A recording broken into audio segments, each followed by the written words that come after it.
Ambulance కి దారి ఇవ్వని మాజీ ముఖ్యమంత్రి జగన్ మరో యువకుడు మృతి చెందాడు. పోలీసుల అనుమతి లేకపోయినా పట్టుబట్టి మరి సత్తెనపల్లి పర్యటనకు వెళ్లిన మాజీ ముఖ్యమంత్రి వైఎస్ జగన్మోహన్ రెడ్డి కారణంగా మూడో వ్యక్తి మరణించిన ఘటన సంచలనంగా వెలుగులోకి వచ్చింది. హృదయ విదారకంగా విలపిస్తున్న ఆ యువకుడి తల్లిదండ్రులను చూసిన వారంతా కన్నీటి పర్యంతం అవుతున్నారు. జగన్ సత్తెనపల్లి పర్యటన రోజు అంటే జూన్ 18వ తేదీన సత్తెనపల్లికి చెందిన 22 ఏళ్ల తెల్లజర్ల మధు అనే యువకుడు కళ్ళు తిరిగి పడిపోయాడు. దీంతో అతన్ని స్థానిక ప్రైవేట్ ఆసుపత్రులకు తరలించారు. మధును పరీక్షించిన వైద్యులు అతనికి బ్రెయిన్ స్ట్రోక్ వచ్చిందని ధృవీకరించారు. మెరుగైన వైద్యం కోసం గుంటూరు తీసుకెళ్లమని సూచించారు. అంబులెన్స్ లో మధును గుంటూరుకు తరలిస్తూ ఉన్నారు. అయితే సత్తెనపల్లిలో వైసీపీ శ్రేణుల ర్యాలీలో మధు ఉన్న అంబులెన్స్ ఇరుక్కుపోయింది. ముందుకు వెళ్లలేని పరిస్థితి ఏర్పడింది.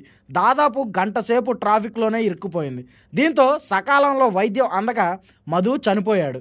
ముప్పాళ్ల మండలం మాదాల గ్రామానికి చెందిన తెల్లజర్ల మధు సత్తెనపల్లిలో తండ్రికి సహాయంగా వాహనాల ఫైనాన్స్ వ్యాపారం చేస్తున్నాడు. ఇప్పుడు మధు యొక్క తల్లిదండ్రులు మధు మరణానికి కారణం వైఎస్ జగన్మోహన్ రెడ్డి గారే అని ఆరోపిస్తున్నారు. మరి ఈ ఘటనపై మీ అభిప్రాయం ఏంటి?